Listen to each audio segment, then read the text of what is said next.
प्यारे साथियों, पुनः एक बार हमारे YouTube चैनल मैथमेटिक्स दुनिया में आप सबों का स्वागत है। आज मैं बात करेंगे एल्जेब्रिक आइडेंटिटीज़ पर, क्योंकि हम सभी जानते हैं कि ये दुनिया जो है प्रैक्टिकल दुनिया है, कहीं सुनी बातों पर विश्वास नहीं की जा सकती है। इसलिए मैं आप लोगों के लिए आज मैं लेकर आया हूँ एल्जेब्रिक आइडेंटिटीज़, जिसको हम लोग हिंदी में बीजगणित सर्वसमीकाएँ कहते हैं। अगर हम लोगों को कोई कहते हैं कि a प्लस बी का होल स्क्वायर बराबर A square plus 2ab plus B square होता है, आसानी से हम लोग इसको प्रूव कर सकते हैं। a प्लस बी का होल क्यूब बराबर A cube plus 3a square B plus 3ab square plus B cube होता है। लेकिन जैसे ही हमें अगर अगला पूछ देखे a प्लस बी का पावर 4 क्या होगा, तो हम रुक जाएंगे। a प्लस बी का पावर 5 क्या होगा, हम रुक जाएंगे। a प्लस बी का पावर 6 क्या होगा, 7 क्या होगा, 8 क्या होगा, 9 क्या होगा। जी हाँ, डायरेक्टली बताना हमारे लिए आसान नहीं है। आज मैं आप लोगों के लिए यही लेकर आया हूँ। मेरा वीडियो पूरा अंत तक देखें और आप आसानी से ये सब जितना बड़ा पावर हो उसका उत्तर दे सकते हैं, वो भी एक आकर्षक अंदाज में। आप देख सकते हैं हमारे बोर्ड पर कुछ ट्रिक्स लिखे हुए हैं उस सर्वसमीका को बताने के लिए। देखिए, तो ये जो हम लिखे हुए हैं ये सभी कोई प्राय फार्मूला जानता है। अगर आप किसी को भी पूछ दें कि a प्लस बी का होल स्क्वायर, तो सिंपल तुरंत जवाब दे देंगे। a प्लस बी का होल क्यूब तुरंत जवाब दे देंगे। लेकिन दिक्कत यहीं शुरू होता है, जहाँ 3 से ज़्यादा अधिक इंडेक्स बढ़ता है, पावर बढ़ता है a प्लस बी का, उनका जवाब देना मुश्किल हो जाता है। और इसको जो है निकाला ऐसे ही जनरल तरीक़ा से निकाला जा सकता है। अगर यदि a प्लस बी का होल पावर 4 करें हम, तो जाहिर सी बात है कि a प्लस बी का whole square into a plus B का होल स्क्वायर करके निकाला जा सकता है। पहले a प्लस बी का होल स्क्वायर कीजिए, फिर उसके बाद a प्लस बी का होल स्क्वायर कीजिए, दोनों को फिर मल्टीप्लाई कीजिए, जितना टर्म होगा सबका जो होगा a प्लस बी का पावर हो जाएगा। लेकिन ये सब हम कितना देर तक करें? आइए कुछ ऐसा तरीका देखते हैं, कुछ ऐसा ट्रिक देखते हैं जिसके माध्यम से खाली a प्लस बी का पावर 4 ही नहीं, बल्कि a प्लस बी का पावर अगर 1000 भी रहे तो हम उसको निकाल सकते हैं। आइए देखिए, तो सबसे पहले मैं ये बताना चाहता हूँ कि देखिए a प्लस बी का पावर 0, जितना भी पावर है a प्लस बी का, उसको हम लोग इंडेक्स कहें। क्या कहे हैं? इंडेक्स। a प्लस बी का घात, यानी कि देखिए तो a प्लस बी का घात कितना, तो उसको हम लोग इंडेक्स कहें। और जो ये सब जो लिखा जा रहा है ये सब कॉफिशिएंट है। क्या है? कॉफिशिएंट्स, यानी कि गुणांक। तो गुणांक क्या है? जैसे a प्लस बी का पावर 0, तो यहाँ a का पावर 0 लिखा जा सकता था और इंटू 1, तो इसीलिए इसका गुणांक 0 है, इंडेक्स तब इसका क्या है? 1। अब a प्लस बी का पावर यहाँ पर 1 है, तो यहाँ पर a प्लस बी लिखा हुआ है, तो गुणांक क्या क्या है? देखिए a का गुणांक यहाँ आपका मिल जाएगा 1, b का गुणांक मिल जाएगा 1, तो यहाँ पर लिखा गया 1 और 1। जब इंडेक्स 1 है तो गुणांक भी 1 1 है। फिर देखिए a प्लस बी का पावर 2, तो 1 फिर 2 फिर 1, देखिए 1 2 1, तो हमने लिखा 1 2 1। जब a प्लस बी का पावर क्यूब है तो हम इसको फॉर्मूला जानते हैं, a cube plus 3a square B plus 3ab square plus B cube. तो इसका गुणांक क्या क्या है? 1 है, 3 है और 1 है। तो यहाँ लिखिए 1 3 3 1। अब देखिए जब 4 होगा तो यहाँ कितना होगा, इसका पूरा एक्सपेंशन कितना होगा, इसका पूरा विस्तार कितना होगा। इसका a प्लस बी का पावर 5, तो इसका विस्तार कितना होगा। तो सिंपल सा बात है, आप इसको ध्यान से देखिए तो आप पाएंगे बहुत सारा लॉजिक चीज़ है जो हम जानने के बाद भी आज तक कभी माइंड में इसको गौर नहीं किए, कभी हम लोग इसको सोचा ही नहीं। आप जानते हैं इसका सॉल्यूशन। अब देखिए हंसी लगेगा इसको जान करके कि इतना दिन से पढ़ रहे हैं लेकिन जानते नहीं हैं। देखिए आप अनुभव कीजिए, जब a प्लस बी का पावर 0 है, यानी कि इंडेक्स जब 0 है तो टर्म के को मिला, यानी कि पद की संख्या के को है 1। जब a प्लस बी का पावर 1 है तो इंडेक्स 1 है तो टर्म के को मिला 2 गो। जब यहाँ कितना है a प्लस बी का पावर 2, तो कै को टर्म है 3 गो। यहाँ 3 है तो कितना है 1 2 3 4। जाहिर सी बात है कि जब a प्लस बी का पावर 4 है तो इंडेक्स मेरा जब 4 है तो यहाँ पर टर्म के को मिलेगा 5 को, यानी कि जितना इंडेक्स है उससे ज़्यादा एक टर्म ज़्यादा मिल रहा है। अगर यहाँ 5 है तो 6 मिलेगा, अगर यहाँ 8 है तो 9 मिलेगा टर्म। और भी ध्यान देने योग्य है, और भी ध्यान देने योग्य है कि जब ये a और b का ही है, 2 ही टर्म है, तो ये a प्लस बी का पावर 2 कर रहे हैं, तो देखिए हर एक टर्म का डिग्री जो है ना वो एक समान है।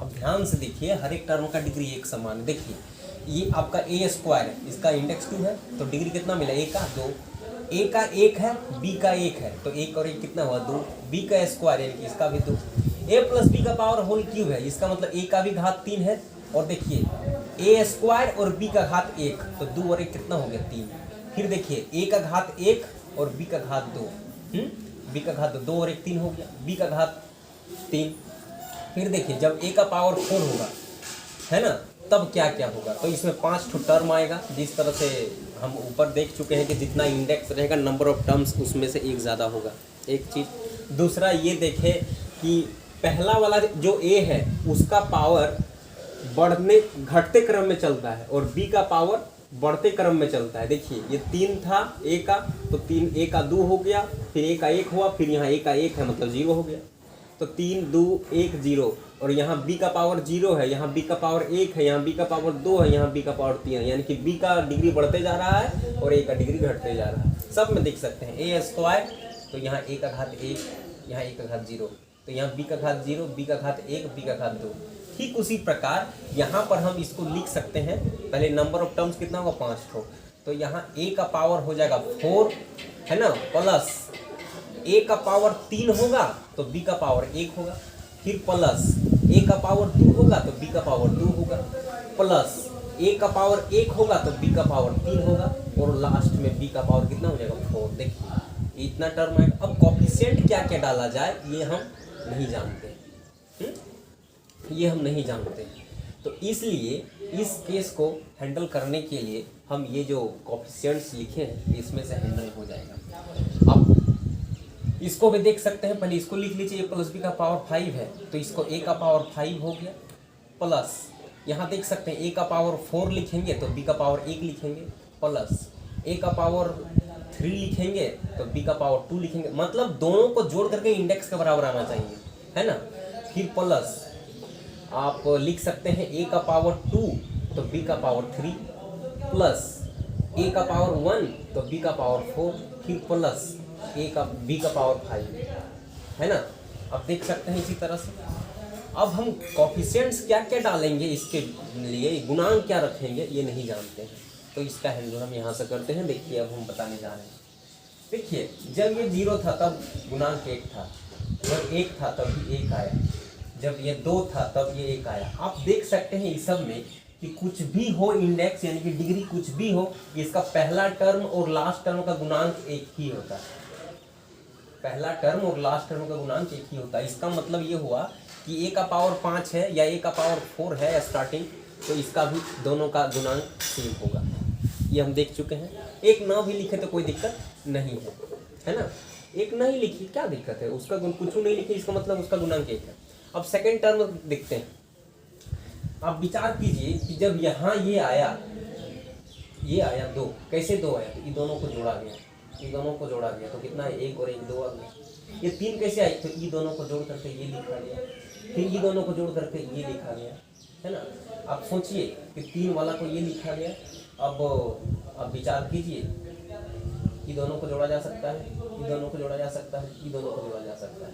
लास्ट इसका जब 4 होगा तब इसका इंडेक्स क्या होगा, तो लास्ट पहला कोफिशिएंट 1, दूसरा जो है 3 और 1 4, 3 और 3 6, 3 और 1 4, और फिर लास्ट में क्या आएगा 1 आएगा 5 के लिए। तो ये दोनों को जोड़ देते हैं, ये दोनों को जोड़ देते हैं, ये दोनों को जोड़ देते हैं, ये दोनों को जोड़ देते हैं। जोड़िए कितना है 4 और 1 5, 6 और 4 10, 6 और 4 10, 4 और 1 5, और लास्ट में जैसे कि हम सभी जानते हैं कि ये 1 होता है और इसका भी कितना होता है 1 होता है।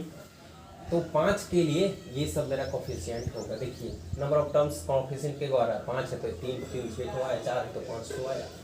6 के लिए कितना होगा, तो 6 के लिए 5 और 1 6 है, 10 और 5 15, 10 और 10 कितना हो जाएगा 20, 10 और 15 कितना हो जाएगा, 10 और 5 15 हो जाएगा, 5 और 1 कितना हो जाएगा 6 हो जाएगा, है ना। और लास्ट में क्या आएगा 1 आएगा, यहाँ भी 1 आएगा। इसी तरह से 7 के लिए लिख सकते हैं, 8 के लिए लिख सकते हैं, सबके लिए लिखा जा सकता है। अब विचार कीजिए फिल इन द ब्लैंक्स। तो a प्लस बी का पावर 4 है तो ये 1 हो गया। 4 के लिए देखिए 1 4 6 4 1 1 4 6 4 1 है ना, 5 के लिए 1 है ना, उसके बाद 5 देखिए 10 10 5 1 5 10 है ना, 10 फिर 5 फिर 1। अब देखिए तो इस तरह से 6 के लिए भी अगर हम लिखना चाहे तो 6 के लिए भी लिख सकते हैं a का पावर 6 प्लस है ना a का पावर 5 घटते क्रम में, तो b का पावर 1 हो जाएगा, फिर प्लस a का पावर 4 है ना, a का पावर 4 तो b का पावर 2, फिर प्लस a का पावर 3 तो b का पावर भी 3, प्लस a का पावर 2 तो b का पावर 4। मतलब किसी भी हर हालत में आपको डिग्री जो है जितना इंडेक्स है उतना मेंटेन रखना है कि नहीं। 6 है तो 6 ही, प्लस a का पावर 1 तो b का पावर 5 और लास्ट में प्लस कितना तो b का पावर 6। आप देख सकते हैं तो ये जो है आप 6 के लिए कोफिशिएंट को लिखिए, 1 पहला, दूसरा 6, तीसरा 15 तो यहाँ 15 लिख सकते हैं, चौथा 20 तो ये 20 लिख दिए, फिर उसके बाद 15 तो यहाँ पर 15 लिख सकते हैं, फिर उसके बाद 6 तो ये 6 लिख देंगे, फिर उसके बाद 1। तो इस तरह से ये सब जितना भी है आपका होमवर्क रहा। मैं आपको बता देना चाहता हूँ ये जो रूल है, ये रूल का नाम आप देखिए तो एक ट्रायंगल के फॉर्म में बन रहा है। किसके फॉर्म में? ट्रायंगल के फॉर्म में, यानी कि त्रिभुज के रूप में बन रहा है। तो जिन्होंने ये फॉर्म दिया हुआ है जिन्होंने ये फॉर्म दिया हुआ है उसका नाम था पास्कल। क्या नाम था? पास्कल, जिसके कारण इसको कहा जाता है पास्कल्स ट्रायंगल। क्या कहा जाता है? पास्कल्स ट्रायंगल है ना, इसका नाम है पास्कल्स ट्रायंगल। ठीक है ना, इन्होंने दिया है पास्कल ने, तो इसीलिए इसका जो है पास्कल्स ट्रायंगल, हिंदी में हम लिख दिए इसे पास्कल्स ट्रायंगल। क्योंकि ये जो है आपको मैं बता देना चाहता हूँ, एक टॉपिक है आपका, एक चैप्टर है क्लास 11th का, और वो है बाइनोमियल थ्योरम, उसी का स्टार्टिंग पार्ट है। मैं जब उस चैप्टर को बताऊंगा तो इसका पूरा डीपली बताऊंगा स्टार्टिंग से, वो आप देख सकते हैं जब मैं अपलोड करूंगा अपना यूट्यूब चैनल में। फिलहाल के लिए अभी चूँकि क्लास 9, 10th लेवल इत्यादि कोई भी कंपटीशन के बच्चे भी अगर यदि a+b का पावर 6 अचानक आ जाए तो उसको कैसे मल्टीप्लाई करते करते तो उस समय उसका चला जाएगा, जिसके कारण इसको शॉर्ट में कैसे बनाएं, तो मैं अभी फ़िलहाल के लिए ये सब बता दिया हूँ। ध्यान रखिएगा 4 बातें लास्ट में, कि जब भी इस तरह का डिग्री, अगर a+b का पावर जितना कुछ भी हो, जितना हो, अगर a+b का पावर 5 है, a+b का पावर जनरल फॉर्म में लेते हैं, a+b का पावर अगर n है तो नंबर ऑफ टर्म्स यानी कि पदों की संख्या एक्सपेंड करने पर कितना आएगा, तो n+1, यानी कि n का मान अगर 5 है तो 6 ठो आएगा। ठीक है, और जब उसका एक्सपेंड करेंगे तो a का जो डिग्री है वो घटते हुए क्रम में चलेगा और b का जो डिग्री है वो बढ़ते हुए क्रम में चलेगा। ध्यान रखिएगा, 0 से शुरुआत होता है घटते क्रम वाला, बढ़ते क्रम वाला, है ना। ठीक है, और क्या, उसका जो गुणांक होता है वो गुणांक जो है इस फॉर्म में लिखा जाता है, आप देख सकते हैं इस फॉर्म में लिखा जाता है। तो ये बहुत ही मज़ेदार चीज़ है और मैं वो आशा करता हूँ कि आप सबों को बहुत बढ़िया से समझ में आया होगा, है ना। और जो अगला वीडियो होगा वो बहुत ही और आकर्षक होगा, मैं ये आशा करता हूँ। और ये आप ध्यान से देखिए, समझिए, और आगे जो ये सब लिखा हुआ है प्रैक्टिस के लिए आप जो है इसको ध्यानपूर्वक देख सकते हैं। इसको स्क्रीनशॉट मार लीजिए।